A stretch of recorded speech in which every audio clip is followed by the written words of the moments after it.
Caríssimas irmãs, caríssimos irmãos, cordial boa noite. Nossas primeiras palavras são de profundo agradecimento. É um dever de gratidão que temos com quem dirige a casa hoje, Lisier Bittencourt, cuja intervenção pessoal permite que hoje estejamos representando a instituição já enunciada.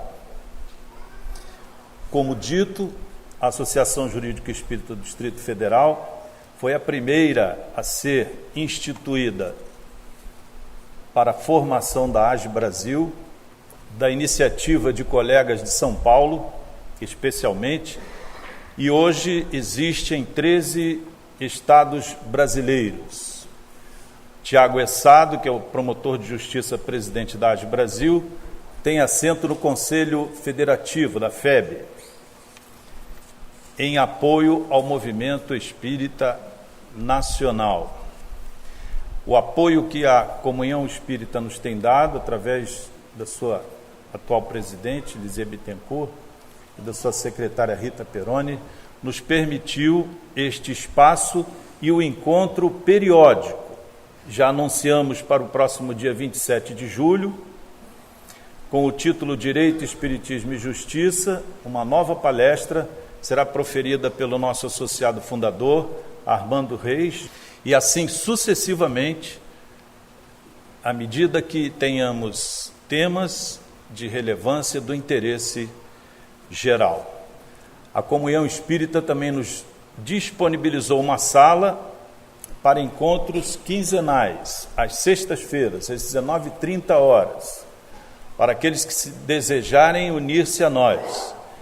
Todo último sábado do mês, às 9h, na Federação Espírita do Distrito Federal, no Sudoeste, 302, onde desenvolvemos o estudo do livro Justiça Divina, de Emmanuel, e lá tomamos as medidas administrativas e institucionais que desejamos ver implementadas em seguida. Então é um encontro mensal com esse objetivo e encontros quinzenais que ocorrerão aqui, sexta-feira, numa sala já destinada a nós, para que fique mais fácil a mobilização. A comunhão fica muito bem localizada, né? Tem um amplo estacionamento, diferente lá do Sudoeste, traria problema para muitas pessoas, então a ponderação geral é que fosse aqui. Nossas palavras, então, iniciais é de convite para esse esforço que urge de todos os setores da sociedade tomar, especialmente no momento que vivemos. A judicialização dos conflitos é um fenômeno contemporâneo. O ativismo judicial, a interpenetração dos poderes, a forma ou a fiscalização da gestão pública será cada vez mais e melhor fiscalizada. Não por aqueles que agora tenham uma sobrecarga sobre os ombros, já tinham muito pesado. Agora, com mais intensidade, pela rejeição ao arquivamento da PEC, que constituiu um verdadeiro atentado ao regime democrático.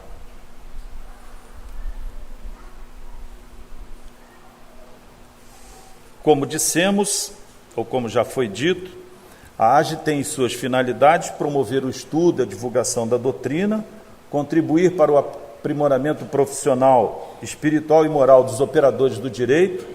Portanto, é uma sociedade aberta para bacharéis e operadores do direito de qualquer área, promotores, procuradores. Já tivemos e temos desembargadores, juízes, advogados, auditores fiscais, delegados, consultores, assistentes, assessores. Então, é uma associação aberta a todos aqueles que queiram, de alguma maneira, colaborar com este esforço. Entre as nossas finalidades, a promoção de estudos, cursos, simpósios, seminários e conferências, congressos e publicações, como já as trazemos hoje e serão citadas ao longo da nossa exposição: o estudo dos direitos constitucionais à luz do Espiritismo e Direito e Espiritismo, já na sua terceira edição. Essas obras foram produzidas pelos colegas de São Paulo, que são muito mais antigos e que são muito importantes para dar o perfil da instituição e os rumos que estamos perseguindo. Agradecendo, então, a essa possibilidade de introdução, no necessário agradecimento àqueles que nos acolheram, e que, de maneira tão fidalguilhana, nos têm apoiado nessa iniciativa. O nosso convite permanente para que os colegas, companheiros de ideal espírita que desejem somar esforços serão muitíssimo bem-vindos. O homem na terra, mísero e prescrito, no máximo da dor de que há memória, vai penetrar a noite merencória do seu caminho desvairado e aflito. No mundo em toda parte ouve-se o grito da mentira em seus dias de vitória, ostentação, miséria e falsa glória, afrontando as verdades do infinito. Mas o coro sinistro das batalhas hão de cair as rígidas muralhas que guardam a ilusão do mundo velho. E após a dor, a treva e a derrocada, o ser humano renascerá para a alvorada da luz divina e eterna do Evangelho. Olavo Bilac. Como se dará a supremacia dos direitos das maiorias excluídas dos processos políticos e econômicos atuais? Respondem os Espíritos, questão 783 do Livro dos Espíritos. Quando o ser humano não progride, como deveria, intercalamos nós, deve experimentar abalos físicos e morais que o desperta, transforma na direção do melhor. Há certas circunstâncias no mundo que, sob o ponto de vista coletivo ou individual, Herculano Pires, em Agonia das Religiões, denomina princípio da tensão máxima, no qual identifica a misericórdia divina. No livro Agonia das Religiões, como disse, nos descreve a forma de como a providência aguarda que nos movamos na direção do melhor. Então há um tempo, há um time para isso. Nem individualmente, nem coletivamente, podemos permanecer em berço esplêndido, sem o trabalho continuado no bem. E os dias que correm nos dão exata noção dessa defrontação. Ainda não é uma confrontação, uma defrontação, de forças que se tangenciam na direção de algum caminho, de alguma alternativa, de alguma opção. Quem legisla é quem detém o poder. A questão é para quem este poder é exercido. Hoje, preferencialmente para os que compartilham de alguma maneira o poder. É o que diz Allan Kardec em Obras Póstumas, descrevendo essa sucessão das sociedades ao longo do tempo. Diz-nos ele: nas sociedades primitivas, o legislador, quem determinava as regras, era o chefe da família, o patriarca. Nas sociedades sacerdotais, era o sacerdote ou os agentes divinos. Nas sociedades militares, o chefe guerreiro. Nas sociedades burguesas, o comerciante, o banqueiro, o industrial, enfim, o mais rico ou aqueles que detêm o poder econômico. Nas sociedades tecnológicas, os mais cultos e intelectualizados. Nas futuras sociedades regeneradas, que ainda não vivemos, os mais moralizados, formadores das aristocracias intelecto-morais, onde a meritocracia se identifica pela prática diuturna do bem. Vivemos hoje, segundo a nossa visão, um misto da influência do poder econômico ou burguês e do poder das sociedades tecnológicas. Nesta transição, as leis, o direito que dela emana e a justiça são só aparente e formalmente justas e democráticas. Liberdade e igualdade são apenas aparência, ocultando interesses econômicos e políticos de grupos e minorias que mantêm estruturas sociais injustas e assimétricas. Não é por outra razão que os movimentos sociais que assistimos, que muitos dizem espontâneo, né? De onde decorre essa espontaneidade? Que aturde aos corruptos, aos que entraram no desvio da má gestão da coisa pública, dos favorecidos pelo poder econômico ou político, estão todos, aliás, estamos todos aturdidos, né? A entender agora por que certas insatisfações surgem, porque depois do legislador fazer a sua opção pela aplicação do nosso orçamento, ele até hoje em 60% só para a saúde foi gasto. Na educação apenas 38%. Mas isso é só uma parte do problema. Há outros que não são percebidos ante essa espontaneidade, cujo fenômeno se dá por força de circunstâncias, caráter coletivo e intervenção dos espíritos superiores, no seu aspecto subjetivo, como imperativo de leis morais, leis naturais. E aí nós temos uma divisão no direito que nos traz alguma necessidade de explicitação. Porque prevalecia, até o século XIV, XV, o justnaturalismo. Todas as leis pré-existiam e os seres humanos, aos poucos, iam dando-se conta das leis naturais que passavam a incorporar nas leis humanas. Uma outra corrente entende, o juspositivismo, que as leis, as normas em geral, não têm nada de origem divina.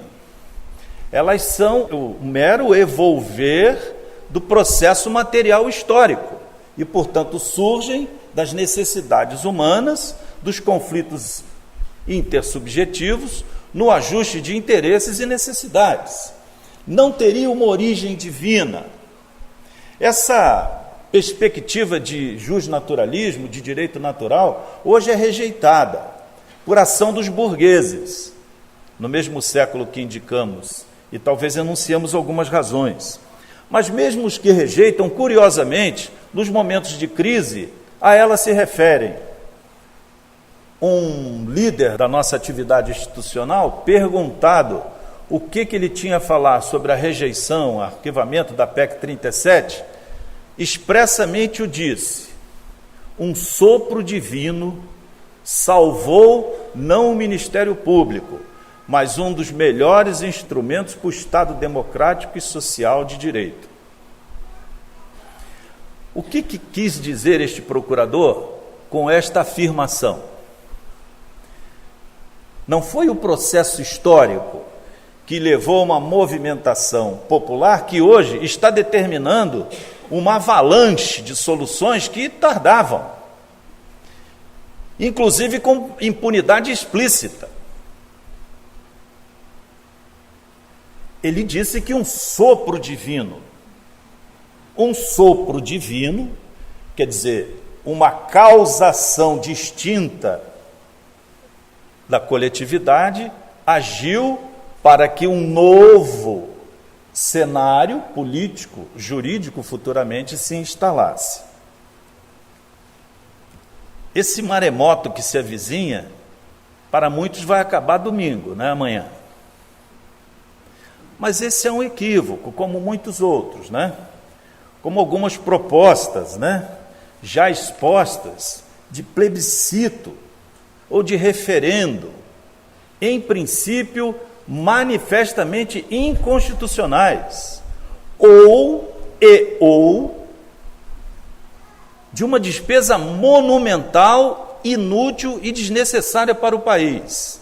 São expressões de Ives Gandra Martins hoje numa entrevista dada a diversos veículos de imprensa. Porque a simples acionamento desse plebiscito vai gerar uma despesa monumental para o país. E, segundo alguns cientistas políticos, a ideia não é resolver o problema, porque o detalhamento de uma reforma política é muito complexo para se decidir com algumas perguntas singelas. Nós estamos tratando da nossa vida, da nossa lei, do que é direito, do que é justo, do que é justiça, do que é igualdade social, o que é uma sociedade justa e solidária. É disso que estamos tratando.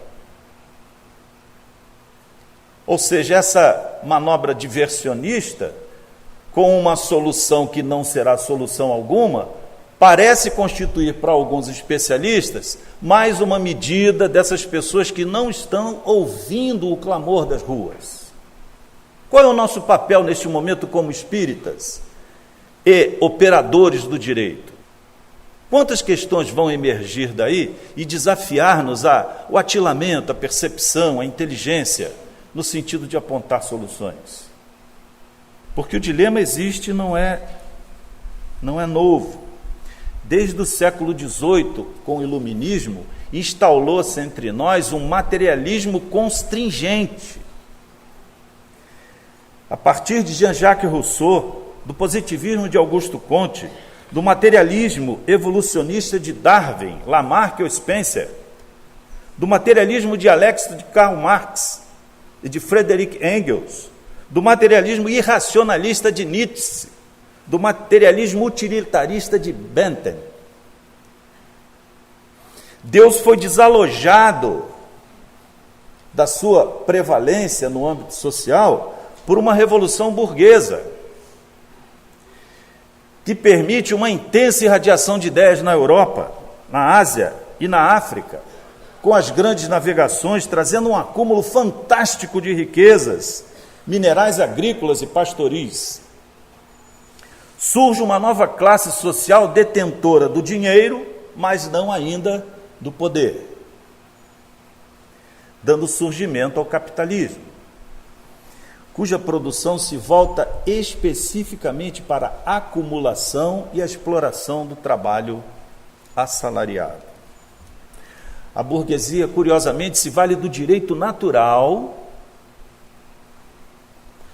na luta contra a nobreza, contra a monarquia absoluta, até chegar ao poder, contestando, o que já não era difícil fazer, o viés do direito divino, de origem divina, estabelecendo um direito positivo que retiraria Deus de qualquer cogitação.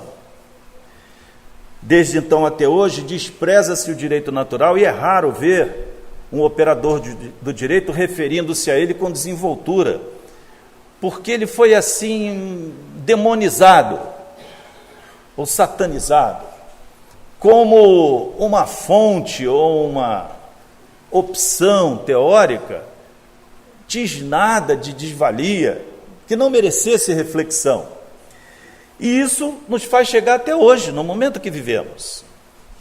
Nós vivemos um outro tipo de dogmatismo, cientificista, gélido,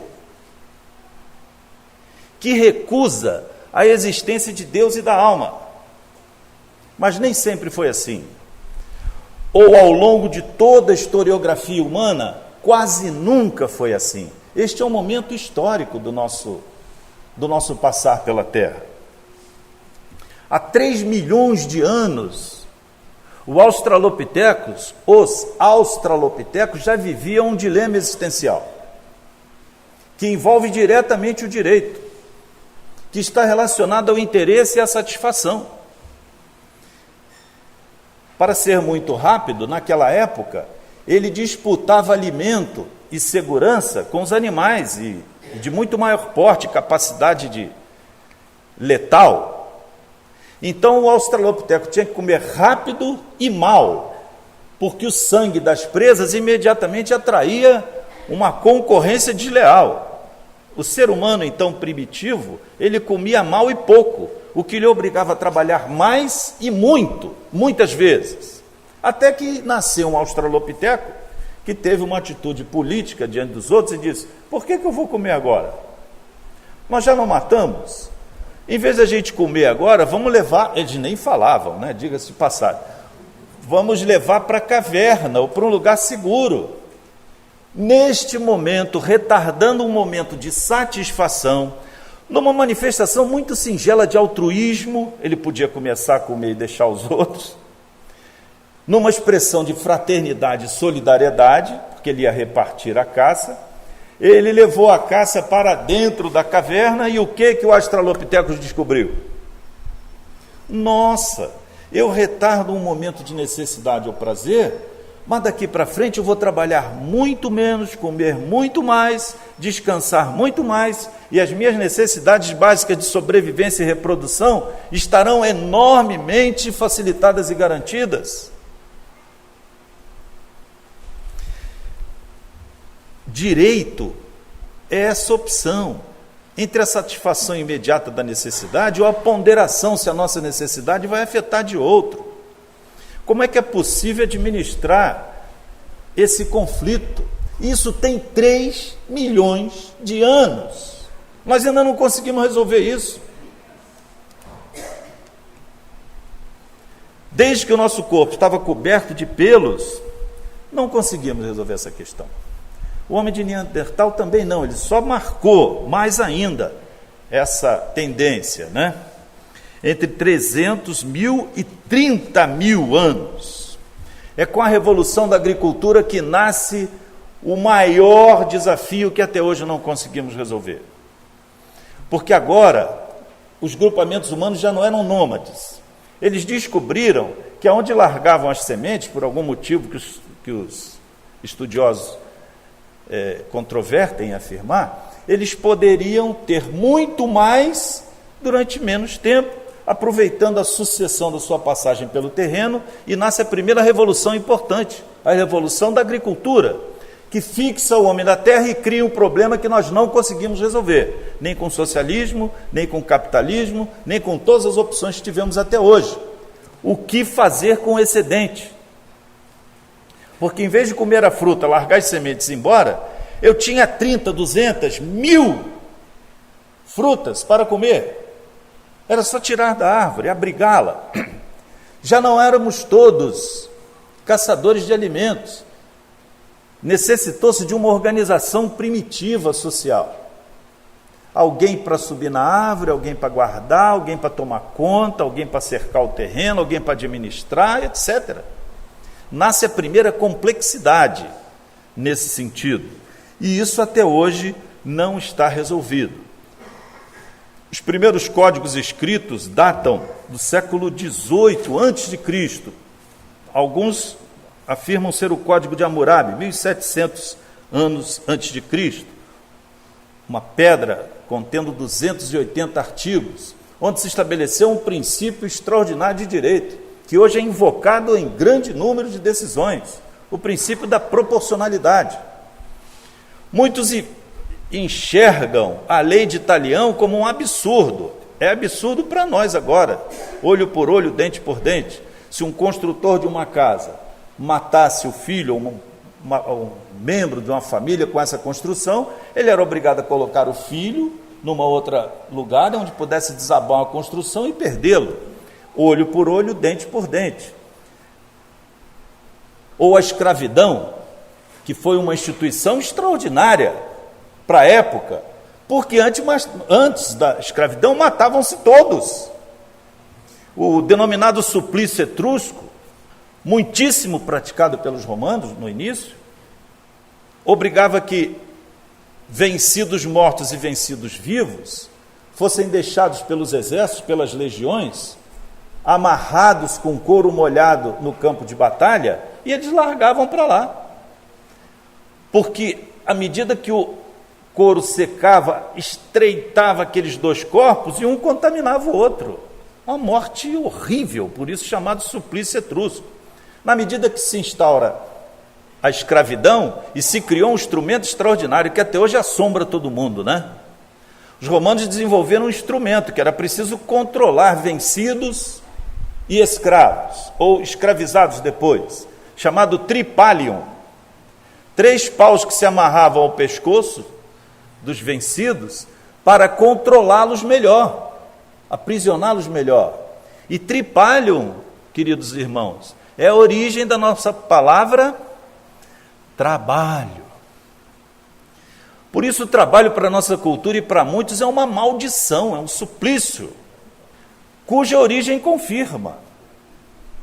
Tripaliar é supliciar, é torturar. É a origem da palavra trabalho. O trabalho soa para nós, em geral, como algo desagradável. Porque bom é ter negócios, onde se contém o ócio. O ideal de todo mundo é desfrutar do que não produziu. Isso, sob o ponto de vista ético, é um absurdo.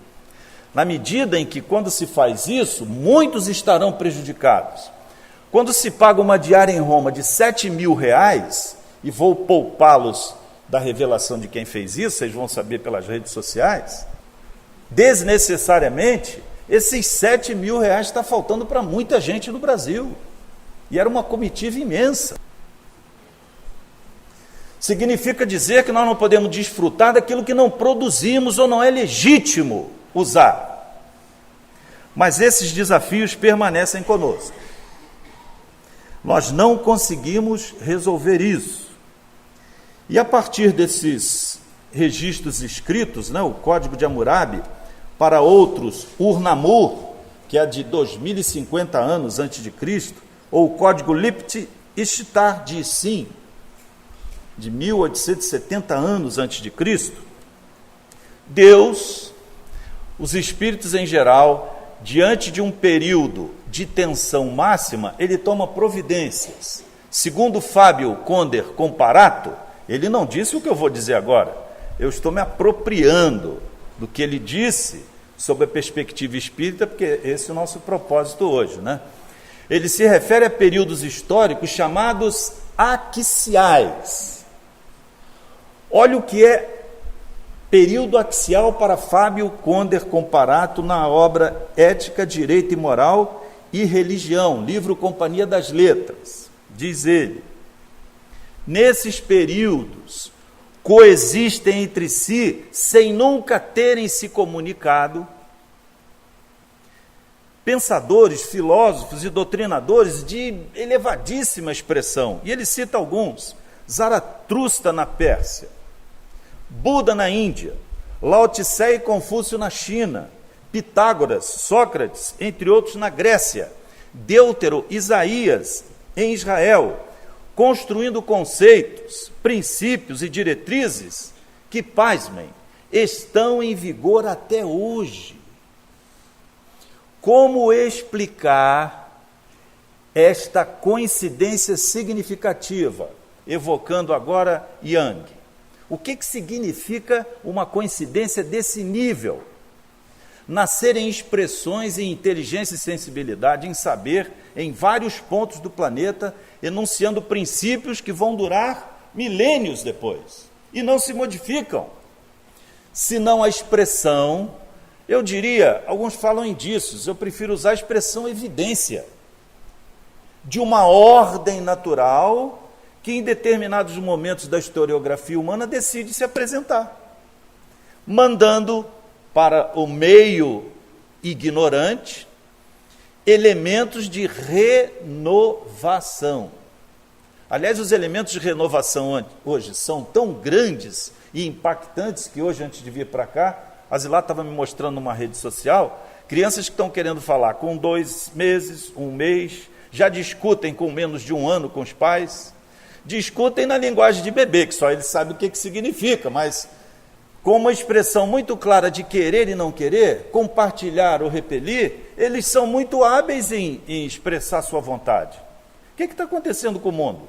Eu nasci num mundo que a criança levava 7 dias para abrir os olhos. Já me disseram que eu não devia falar isso em palestra pública porque é deprimente, mas esse mundo está ali, atrás. Muitos participaram desse momento. A criança levava 7 dias para abrir os olhos. Hoje, com 1 mês, ela começa a falar. Vocês acham que eu estou viajando? Ou estou querendo cosmeticamente reparar aqui a expressão de depressão que eu anunciei antes, com os olhos fechados? Não, não é isso não. Existe uma moça, uma menina chamada Sofia, nasceu em Pleven, na Bulgária. Com 1 mês começou a falar com os pais. Com 6 meses falava 4 ou 5 línguas. Com 1 ano fala mais de 8 línguas e 5 dialetos, entre eles uma língua já pouco falada, a não ser em algumas regiões bem restritas no mundo, o aramaico. Um pesquisador do Rio de Janeiro, Jorge Andréa, psiquiatra, foi à Bulgária pesquisar essa menina. E segundo ele, psiquiatra, espírita, o sistema neurológico encarregado da fala já nasceu pronto. O que revela que além de nós, muito, muito além de nós, há uma ordem pré-existente. Muitos acham que a imortalidade da alma, a existência da alma, a atuação de Deus na terra através de espíritos e juízo final, fosse uma ideia ocidental, judaico-cristã. Não é. Segundo Fábio Conter Comparato, essas ideias são de Zaratustra, que foram apropriadas pelo judaísmo, depois passaram para o cristianismo e para o islamismo, onde Maomé instituiu um código extraordinário como instrumento de controle social. Aliás, hoje, maioria no mundo. A razão dessas inteligências nascerem, estabelecerem leis e regras e códigos e dispositivos, diretrizes, tem o claro propósito de nos aproximar do melhor, de nos induzir a uma conduta mais ética, mais solidária, mais consentânea com as nossas aspirações de felicidade. A partir do século V, com filósofos gregos especialmente, o saber mitológico cede ao saber racional. Daí para frente é a inteligência que determina. A ideia do direito natural está na antiguidade grega. Antígona, na obra teatral de Sófocles, respondendo ao rei por que dera sepultura ao seu irmão Creonte, desafiando-o até, desobedecendo-o, diz: agia em nome de uma lei que é muito mais antiga do que o rei, uma lei que se perde na origem dos tempos, que ninguém sabe como foi promulgada. Nesse mesmo sentido, Aristóteles, que afirma a existência de leis comuns, que são instituídas pelos homens, mas estão na natureza, são resgatadas ou percebidas na natureza. Como em Cícero, em Roma, há um justo natural, imutável, necessário, do qual dá testemunho a própria consciência do ser humano. Como instituiu o Piano, a realização da justiça consiste em viver honestamente, não lesar a ninguém e dar a cada um o que é seu. Kardec perguntou aos espíritos se Deus confiava a seres humanos essa tarefa. E a resposta foi essa, indubitavelmente, questão 622 do Livro dos Espíritos. Em todos os tempos houve seres humanos que tiveram essa missão. São espíritos superiores que encarnam com o fim de fazer progredir a humanidade. O Brasil, graças a Deus, está na contramão da lógica do mercado. Seria insistir muito, falar na existência de instituições como aqui honrosamente integro, hoje um dever cada vez mais sério, mas a nossa Constituição é um exemplo dessa contramão, dessa oposição, desse movimento histórico, com os direitos e garantias fundamentais, ou os sociais, do artigo 6º e 7º, 5º, 6º e 7º, de leis ordinárias como o Estatuto da Criança, do Idoso, a doação de órgãos, a lei antirracismo, o Código Ambiental, o Estatuto do Idoso, a improbidade administrativa, a proteção de pessoas com deficiências, com problemas, o Estatuto da Cidade, a ação civil pública, um poderoso instrumento de fiscalização, ou a ação de improbidade. todas no caminho contrário aos interesses do capital. Dizem alguns que esta PEC surgiu por uma outra expressão muito comum no plano regional do nosso país, por causa das TACs.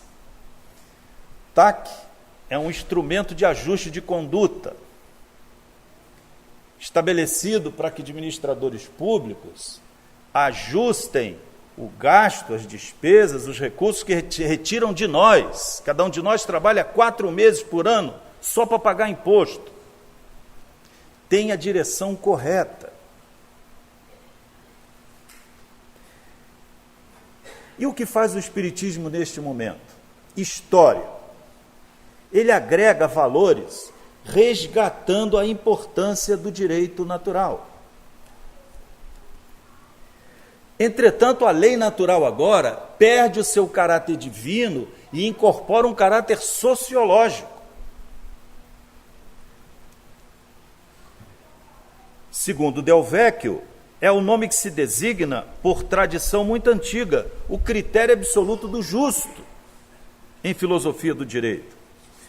Segundo Fábio de Souza, juiz federal, que definiu aqui na definição jurídica espírita dos direitos humanos, o paradigma futuro é a dignidade humana, não podemos mais abrir mão disso. Sob pena de sermos objetos de transformação e não agentes do nosso próprio destino. Diz ele, assim se parte de uma concepção moral baseada na dignidade da pessoa humana, construída sobre 4 valores. A base dos direitos humanos, em geral, é liberdade, igualdade, ao qual ele associa a segurança e a solidariedade. Onde entramos nisso aqui?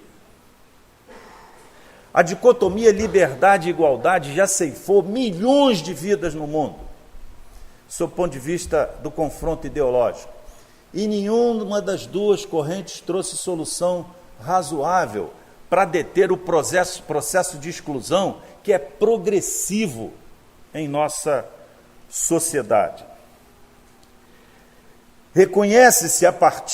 Vai se reconhecer a partir de agora, segundo Fábio Souza, um dos articulistas dessa obra, a força coercitiva do valor moral, estendendo o âmbito do direito de tal maneira que ele deva quase que tangenciar as exigências éticas, acabando com a crítica, já de muitos conhecida, que muita coisa chancelada pela lei é fulminada pela ética. Nós não podemos mais admitir a existência desse tipo de normas, de leis. E é no direito natural e no espiritismo que vamos encontrar base para lutar pacificamente por um mundo e uma sociedade melhores.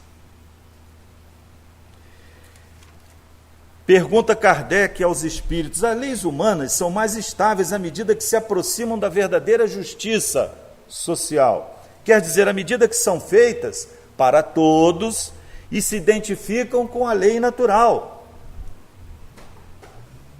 A dizer, a sociedade poderia reger-se unicamente por leis naturais, sem o concurso de leis humanas? Nós estamos caminhando para isso, né, Armando? Na tradição do direito, nós começamos com os princípios e, como eles não eram bem compreendidos, nós tivemos que detalhar em normas que pudessem ser compreendidas. A função social da lei, como diz Bobbio, é comprimir e não liberar, é restringir e não ampliar os espaços da liberdade, é de corrigir a árvore torta, não a deixá-la crescer selvagemmente, em seu livro A Era dos Direitos. Por que precisamos de leis especiais que detalhem os nossos deveres para com o próximo? Porque nós nos recusamos a esse exercício. É só isso. Na medida que incumprirmos a regra básica, que é o piso da sociedade regenerada, mas é o teto da sociedade de provas e expiações que estamos atravessando. Amar o próximo como a si mesmo. Este ainda é um amor egoísta, porque toma por base o interesse particular para definir o que queria ou não para o próximo. Mas na sociedade regenerada, este nível moral é muito mais amplo. Jesus, segundo João 13:34, um novo mandamento vos deixo, um novo mandamento vos dou, não que vos ameis, como gostarias de serdes amados. Então como, Senhor? Que vos ameis como Ele, nos amou. E aí, a dimensão deste amor muda completamente. Não é um direito relacionado aos seus interesses, mas além dos seus interesses. É o reconhecimento do outro. É o cuidado com a dignidade do próximo. É o cuidado. É o respeito pelo direito alheio no limite máximo das suas possibilidades de tolerância. No princípio de tensão máxima enunciado pelo filósofo José Herculano Pires em Agonia das Religiões. A justiça consiste no respeito aos direitos de cada um. Questão 875 do Livro dos Espíritos. Justiça, reconhecimento do outro, o teto da sociedade de provas e expiações, o piso da sociedade regenerada, porque nas sociedades regeneradas, o teto não é esse, é outro, é o amor incondicional, onde predominam os bons, a disposição de mudar, não pela violência, que hoje está até institucionalizada. A violência institucional é uma evidência, porque o Estado é promotor de muitas questões. Basta pesquisar o judiciário, de muito sofrimento, de muita angústia, de muita indignação, e é o que hoje se expressa coletivamente. É o imperativo categórico de Immanuel Kant, o metafísico, que parece estar longe das cogitações nossas, mas é confirmado pelos universais semânticos de Humberto Eco, em seus 5 escritos morais. E Humberto Eco está muito próximo de nós. Mas para alguns que rejeitam e querem a perspectiva materialista, nós poderíamos trazer Alain Touraine, em Crise da Modernidade. O que diz Alain Touraine em seu livro, A Crise da Modernidade? A solução para a injustiça social que vivemos é o reconhecimento do outro, ou seja, maravilhosamente estamos chegando a um momento em que não vai haver divergência quanto a esse ponto. E de onde é que ele surge? Da lei natural, onde Deus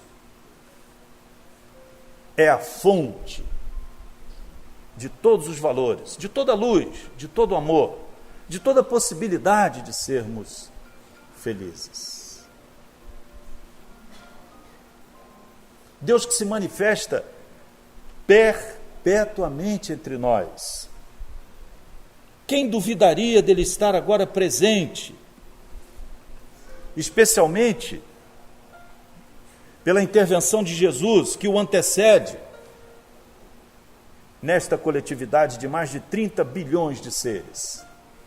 Porque somos entre 6 e 7 encarnados, mas há 24 bilhões desencarnados. E são todos membros desta mesma família. Somos 200, 300 aqui, talvez agora, mas muitos milhares comparecendo para esse momento de transformação entre os 72 da Galileia que retornam como precursores da visão objetiva da verdade, do caminho e da vida que é Jesus. Vivemos o alvorecer de uma nova era, em que não precisaremos de leis formais para cumprirmos os nossos deveres sociais, familiares, humanos. A compreensão e o exercício dos princípios vai extinguir uma série de profissões. E eu estou ameaçado de desemprego a partir daí. Não devia estar fazendo um discurso tão enfático, porque nós não vamos mais precisar de polícia, nem de exércitos, nem de juízes, menos ainda de promotores, porque não vai haver quem propõe ação, quem provoque o judiciário para corrigir os erros que existirão cada vez menos intensos. Num mundo que se avizinha, está tão próximo que já podemos tocá-lo. Segundo o nosso sereníssimo Bezerra de Menezes, numa psicografia de Valdo Pereira Franco, no Conselho Federativo Nacional: vivemos já os gloriosos dias do porvir. Somos os primeiros chamados, da primeira hora. Muitos de nós conviveram com Jesus, com os seguidores de Jesus. Por isso, os chamados da primeira hora, convidados da primeira hora, convocados agora, não mais convidados, convocados para a 1ª hora. No regime cronológico romano, a última hora do dia. Segundo Haroldo Dias Dutra, se eu estiver errado você me corrige agora, Armando, Márcia, Pedro, Welber, que nos ajudam nesse trabalho, vivemos a primeira hora do novo dia, mas ainda estamos na intensa madrugada. Esta primeira hora, segundo Haroldo Dutra Dias, dura 15 anos, não é isso, Haroldo? É mais ou menos isso? Ou é isso mesmo? Quer dizer, a hora cósmica da mudança na Terra percorrerá cerca de 15 anos. Mas nós já estamos na companhia dos 72 da Galileia, que antecederam Jesus, para com ele compartilhar a instalação de um novo templo. Tão claro na historiografia humana que o tempo se mede antes e depois de Jesus. E o que nos deixou Jesus? Um código de leis rígida, um ministério público perseguidor, juízes inflexíveis, exércitos cruéis, polícias muitíssimo especializadas em constranger, prender e corrigir? Não.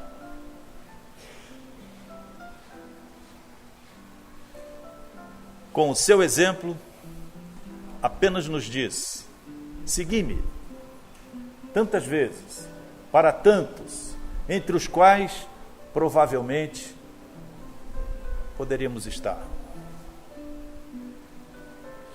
E nesse novo momento, que individualmente e coletivamente estamos sendo convidados a nos manifestar, que o façamos de maneira pacífica, mas firme, legal, mas indeclinável, de afirmar que queremos um mundo melhor.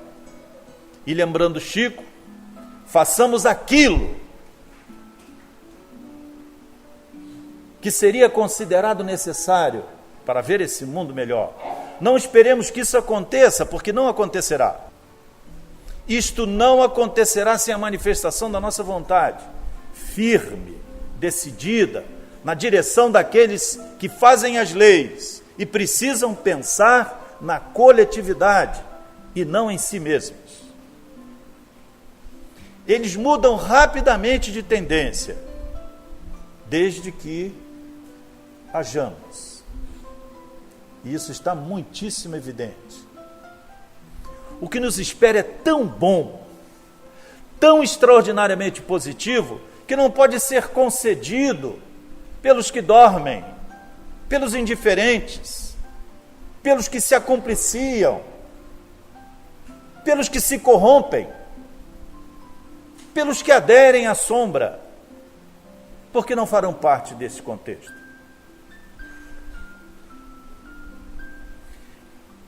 E se não temos força para mudar, pelo convencimento da razão, lembrou-nos hoje o Armando, na nossa reunião matinal. É melhor que despertemos, porque a providência divina em seguinte é o aguilhão, é a dor, é a desidratação involuntária pelas lágrimas, pela desconformidade racional, que se alastra como um flagelo pela humanidade, disparando síndromes de pânico e depressões de toda ordem. Porque o mundo vai ficar desconforme aos nossos anseios, às nossas necessidades, os nossos afãs, os nossos sonhos, se não estivermos sintonizados com essa lei. Esta lei que estabelece uma justiça perfeita e perpétua para todos nós, a lei divina. Que Jesus, cuja indulgência e tolerância é infinita, que se dispõe a estar conosco nos momentos decisivos como agora, nos possa ampliar a visão. Senhor, dai-nos mais atilamento, mais discernimento, dai-nos a todos, ao povo brasileiro em geral, Senhor, a consciência de que necessitamos, para exigir daqueles que podem e devem decidir, o façam por uma sociedade justa e igualitária. Habilita-nos a sermos agentes da mudança e não objetos de transformação, Senhor, pela indolência, pela indiferença, pelo descaso ou pela franca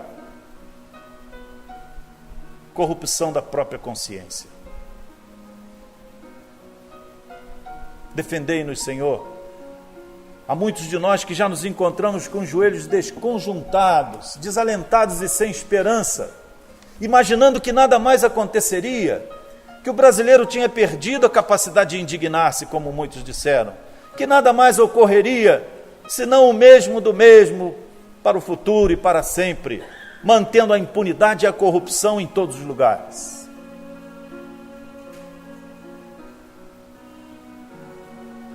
Porque esta pode nascer a partir de nós.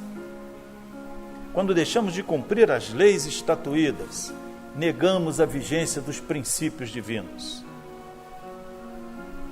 Quando desobedecemos uma regra de trânsito, quando deixamos de recolher os nossos impostos, quando desobedecemos a uma ordem posta, estamos concorrendo para a violação daquilo que construímos e que pesa imperfeito, lembrando Sócrates. É melhor que homens bons cumpram leis mais, de forma que os maus não encontrem um precedente para deixar de cumprir as leis boas. Sustentai-nos, Senhor, neste caminho difícil, mas glorioso, de estarmos e permanecermos contigo como anelamos, para o resto das nossas vidas. Abençoa o nosso momento, a nossa existência, a nossa profissão, a nossa atividade, a nossa família, e por onde estivermos neste momento decisivo para a nação, sejamos aqueles que expressem a tua presença onde estiverem. Que a paz do Senhor esteja e permaneça conosco. Muitíssimo grato pela atenção e generosidade de todos. Muito obrigado.